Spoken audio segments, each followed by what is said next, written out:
Mo Monroe is wanted for the financial terrorist attack Black Monday. Black Monday was my idea. It's me, the Wizard of Wall Street himself.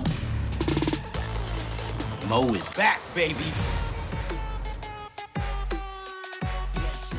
Coming from LA, like you said, you made a conscious decision knowing what kind of shit you was running in the street, ripping and running. You make a move to Kansas to get out of California. You get to Boston. September 24th, 2000. Never forget that day. Stabbed 8 times, nearly die. Mm-hmm. Talk to me about that. I mean, you know, it all started, I was young, hanging out all the time, going to the clubs, and so it was a night when I went in Buzz Club, and I caught myself talking to some young ladies. I'm single at the time. Next thing I know, one of the young ladies, I don't know if it's her dude, I don't know what.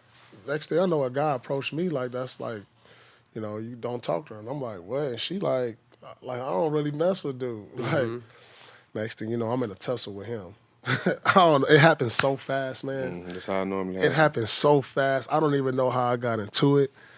It's just one dude right here. The next thing I know, the story come out, I was fighting with 3 guys. Once it was all over with, it's over, I'm standing up. I didn't even know I was being stabbed.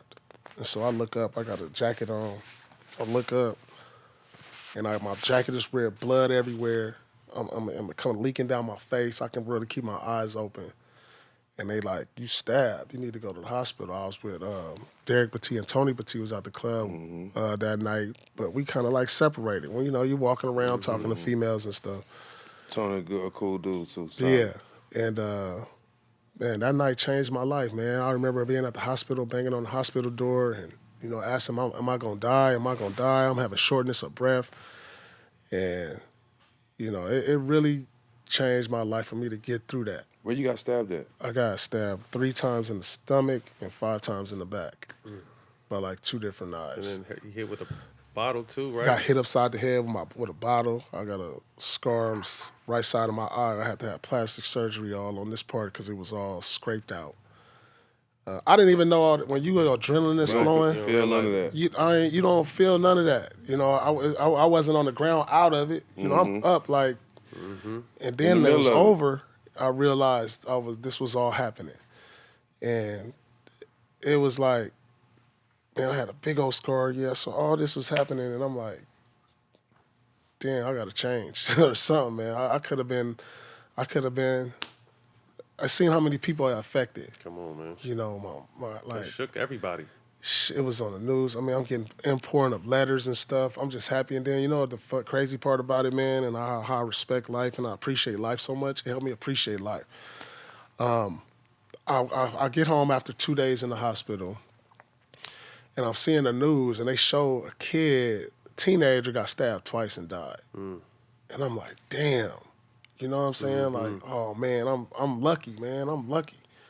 I can't let my family down, putting myself in these positions. Right. I mean, stuff happens, though. I'm still a kid, hanging out, having fun. I mean, you don't know. You don't know. And it really changed my life. I don't think I went out, like, people don't know this, but I actually carried a gun for 2 years right after that. I was so paranoid.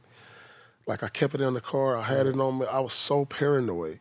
Like, after that, I was just like, I couldn't be in crowds. I'm like, something like that happened to you, man. It's traumatic. Right. Especially when when you going out, you ain't bothering nobody. And I guarantee you the dude knew who you was, and a lot of times that's really just some hating shit. That's all it is. Yeah. But they expect for you to take the disrespect and not defend yourself. You know what I'm saying? And it always turn the opposite for them, and they end up getting their ass whipped. But but see what it is you end up caught in a situation and you look wrong, but you really just out enjoying yourself. Yeah. You know what I'm saying? But that's the shit that attract us is when you're successful. But you know what, Stack? But the thing of us as athletes, we people look at us and we targets. I mean, you see today, how rappers they getting killed. Certain things is happening to guys, especially African Americans. We targets when we get famous. And I don't know other culture, you don't hear about this type of stuff. No. It's like we hate on each other, and it's a shame. You know what I'm saying? Unfortunate. It's the same type of shit though, and this is a perfect example I use. A person that's not famous or make it out of your hometown and don't come back, nobody don't care. Let Paul Pierce make it and don't come back and give back. Or he a sellout, he ain't shit. Oh man, I heard you know all what I'm saying? that. But both of y'all successful, but just the fact that you more famous, you ain't shit. You know what I'm saying? But that's just how it is. A lot comes with it. But I want to touch back too, because this is 2000. This is before mental health is talked about at all. And like you said, you touched on you're paranoid, the anxiety, the fear, the stress. Straight up. Like, touch on that, because this is before this was touched. It's not manly to talk about this kind of shit back then. Yeah, man. And like I said, it was so bad that I couldn't even like sleep. Like I wake up in the middle of the night. People don't like, this is a story a lot of people don't know. I had to have a 24-hour police surveillance in my house. That's how paranoid I was. Sit outside. And all I did was go to the gym and home for like a good 2-year stretch, man. I was just like, it changes you, dude. You don't know where to go. You don't know who to look at. You on your toes. You like really on your toes. Like, man, I'll kill somebody. Anybody like, get it. You know what I'm saying? Like, I'm just like that. I was like that, man. And so I had to channel all that energy just toward basketball. It was just like, man, I was like to the point of like losing it. So all I wanted to do was go to the gym. So now I'm hours in the gym.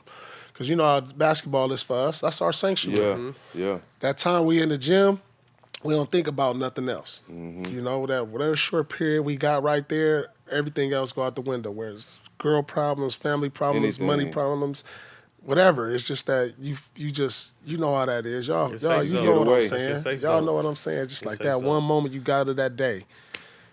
I turned that into like hours in the gym though. Like 4 or 5 hours in the gym. I didn't want to like stop hooping. I didn't want to go home because now that's all I'm thinking about. Yeah, right. And it paid off. You know, the next year, career highs, you played 82 games.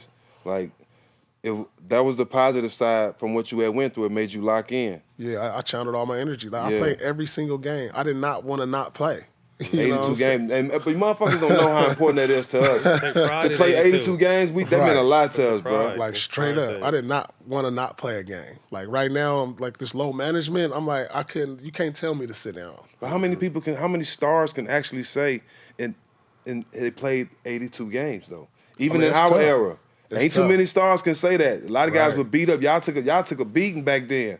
To play 82 games, dog, that says a lot. And you got respect from all your peers when the motherfucker said he played 82 games. It's hard. It's hard because you people thinking you ain't. It's not because you're not injured. You playing through something. You playing through something. You gonna have it. I don't care if it's a jam toe, sprained fingers. You playing through something. You ain't going through 82 healthy. Yeah. And people don't realize your incident was what, like a month away from training camp? Yeah, it happened in September. It happened in September. Right before the season. And then you come out and have this. And then people also don't know is that season is when you dropped 42 on Cole and you got your nickname. True. Yep.